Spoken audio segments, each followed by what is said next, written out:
আসসালামু আলাইকুম দর্শক, নতুন আরেকটি ভিসা রিলেটেড ব্লগ নিয়ে আপনাদের সামনে হাজির হয়ে গেলাম। আশা করি যে যেখান থেকে দেখছেন সুস্থ আছেন, ভালো আছেন এবং নিরাপদে আছেন। আমি গত কয়েকদিন চিকিৎসার জন্য ভারতে অবস্থান করার কারণে আমি সময় মতো অনেকগুলো ভিডিও আপনাদেরকে দিতে পারিনি এবং অনেকগুলো ইনফরমেশন আপনাদেরকে আমি জানাতে পারিনি। এজন্য আমি দুঃখিত। যেহেতু আমি ভিসা রিলেটেড ব্লগগুলো আপনাদের সামনে উপস্থাপন করে থাকি, তো সেই অনুযায়ী আমি কয়েকদিন ধরে দেখছি যে ইউটিউবে এলটিভি ভিসা, যেটি লং টার্ম ভিসা নামে পরিচিত, এই ভিসা নিয়ে অনেকেই অনেক ধরনের তথ্য বা ভিডিও বানিয়ে ইউটিউবে কিন্তু ছাড়ছেন। তো সেই এলটিভি ভিসা নিয়ে কিন্তু আমি আজকে আলোচনা করব, আসলে কে এই এলটিভি ভিসা পাবেন আর কে পাবেন না, কে আবেদন করতে পারবেন, কে আবেদন করতে পারবেন না। এই লং টার্ম ভিসাটি অবশ্যই আপনারা এই মুহূর্তে পাবেন কি পাবেন না সেটা আপনাদেরকে জানিয়ে দিব। তো ভিডিওটি না টেনে সম্পূর্ণ দেখার জন্য অনুরোধ করছি এবং ভিডিওটি শেয়ার করে দিবেন যাতে অন্য এই তথ্যটি জানতে পারে। আর ভিসা সম্পর্কে আরো কোনো তথ্য জানার থাকলে ডেসক্রিপশন বক্সে আমার ফেসবুকের লিংক এবং হোয়াটসঅ্যাপ নাম্বার দেওয়া থাকবে, সেখানে আপনারা যোগাযোগ করতে পারেন। দীর্ঘমেয়াদী ভিসার যে নিয়মটি আছে সেটি আগে বলি যে এই এলটিভি ভিসাটি কে পাবেন আর কে পাবেন না। পাকিস্তান, বাংলাদেশ এবং আফগানিস্তানের নাগরিকদের দীর্ঘমেয়াদী ভিসা এলটিভি বৈধ ভ্রমণ নথিপত্রে ভারতে আসছেন, বৈধ পাসপোর্ট এবং বৈধ ভিসা এবং ভারতীয় নাগরিকত্ব অর্জনের লক্ষ্যে ভারতে স্থায়ী বন্দোবস্ত চাইছেন।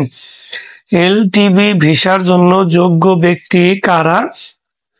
পাকিস্তান, বাংলাদেশ, আফগানিস্তানের যেসব নাগরিক আছেন, বিশেষ করে আপনার হিন্দু, শিখ, বৌদ্ধ, জৈন, পার্সি এবং খ্রিস্টান নাগরিক, তারাই কিন্তু এই ভিসার জন্য আবেদন করতে পারবেন।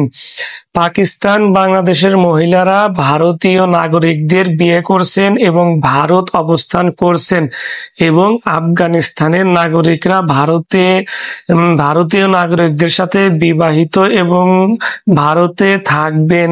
এ ধরনের নাগরিকরা কিন্তু এই এলটিভি ভিসার জন্য আবেদন করতে পারবেন। এবং অনেকেই বলছেন যে বাংলাদেশের সকল নাগরিকরা, বিশেষ করে হিন্দু সম্প্রদায়ের যারা আছেন, তারা কিন্তু আবেদন করে এই এলটিভি ভিসাটি নিতে পারবেন। আসলে এই এলটিভি ভিসা সেই নিতে পারবেন যে কিনা এই হিন্দু, শিখ, বৌদ্ধ, জৈন, পার্সি এবং খ্রিস্টান ধর্মের শুধুমাত্র মহিলা। আমি আবার বলছি, শুধুমাত্র মহিলারা এই ভিসার জন্য আবেদন করতে পারবেন। বাংলাদেশি যেসব মহিলারা আছেন, এইসব ধর্মের যারা ভারতে বিবাহতে আবদ্ধ হয়েছেন, তারাই কিন্তু এই ভিসার জন্য আবেদন করতে পারবেন। এবং আপনি এই ভিসাটা কিন্তু বাংলাদেশ থেকে আবেদন করতে পারবেন না। এই ভিসাটা আবেদন করতে হবে আপনাকে ভারত অবস্থান করা অবস্থায়। আপনি যখন ভারতে যাবেন তখন কিন্তু আপনাকে X1 ভিসা লাগিয়ে কিন্তু ভারতে যেতে হবে, এবং ভারতে যাওয়ার পরে মূল ডকুমেন্টস গুলো দিয়ে কিন্তু আপনি এই ভিসার জন্য আবেদন করে আপনি এই এলটিভি লং টার্ম ভিসা কিন্তু লাগিয়ে নিতে পারবেন আপনার পাসপোর্টে। এবং এই ভিসাটি কিন্তু আপনাকে একবার এন্ট্রির জন্য কিন্তু দেওয়া হবে। ভারতীয় বংশোদ্ভূত মহিলারা পাকিস্তান, বাংলাদেশ, আফগানিস্তানের নাগরিকত্ব ধারণ করে পাকিস্তান, বাংলাদেশ, আফগানিস্তানের নাগরিকদের সাথে বিবাহিত এবং বিধবা বিচ্ছেদের কারণে এবং পাকিস্তান, বাংলাদেশ, আফগানিস্তানের তাদের সমর্থন করার জন্য কোনো পুরুষ সদস্য না থাকার কারণে ভারতে ফিরে এসেছেন। এই ধরনের ব্যক্তিরা কিন্তু এই ভিসার জন্য আবেদন করতে পারবেন। এলটিভি ভিসা পদ্ধতির যেভাবে করবেন সেটি বলি। পাকিস্তান, বাংলাদেশ, আফগানিস্তানের নাগরিকরা স্বল্প মেয়াদী ভিসায় ভারতে আসছেন। যে কোনো শ্রেণীর ভিসায় পাকিস্তান, বাংলাদেশ, আফগানিস্তানের নাগরিকদের জন্য প্রযোজ্য, এবং উপরে উল্লেখিত যোগ্য বিভাগের অধীনে এলটিভির জন্য আবেদন করলে তাদের স্বল্প মেয়াদী ভিসার মেয়াদ 6 মাস পর্যন্ত বাড়ানো হতে পারে সংশ্লিষ্ট এফআরআরও ধারা।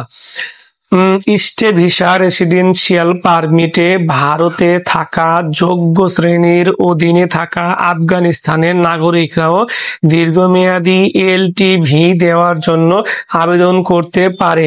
পাকিস্তানের, বাংলাদেশ, আফগানিস্তানের নাগরিকরা এলটিভি আবেদনের জন্য যোগ্য। তারা indianfro.gov.in/FRRO এ লগ ইন করে CFRO মডিউলে এলটিভির জন্য অনলাইনে আবেদন করতে হবে।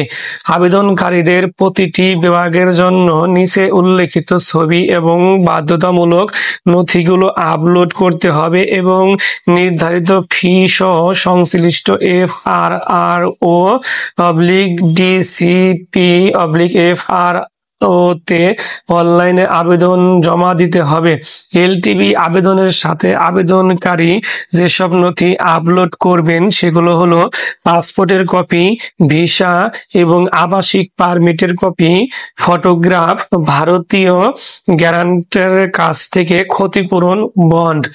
তো যারা এই মুহূর্তে এই এলটিভি লং টার্ম ভিসা নিতে চান তারা অবশ্যই তাদের কিন্তু সর্বপ্রথম ভারতে যেতে হবে X1 ভিসা লাগিয়ে, এবং ভারতীয় যে কোনো নাগরিকের সাথে কিন্তু আপনার বিবাহ আবদ্ধ থাকতে হবে। বিশেষ করে বাংলাদেশিরা যদি এই এলটিভি ভিসা নিতে চান তাহলে অবশ্যই আপনাকে কিন্তু নারী মানে মহিলা হতে হবে। যদি আপনি মহিলা না হন তাহলে কিন্তু এই ভিসার জন্য আবেদন করতে পারবেন না। তো অনেকেই অনেক ধরনের তথ্য দিয়ে ভিডিও তৈরি করেছিল। আমি আশা করি আমার এই ভিডিওটি দেখলে আপনারা অবশ্যই উপকৃত হবেন এবং বুঝতে পারবেন কে এই মুহূর্তে এই এলটিভি ভিসা পাবেন আর কে এলটিভি ভিসা পাবেন না। আমি কিন্তু এই ভিডিওতে স্পষ্ট করে দিলাম। তো এই ছিল আজ এই পর্যন্তই। সকলে ভালো থাকবেন।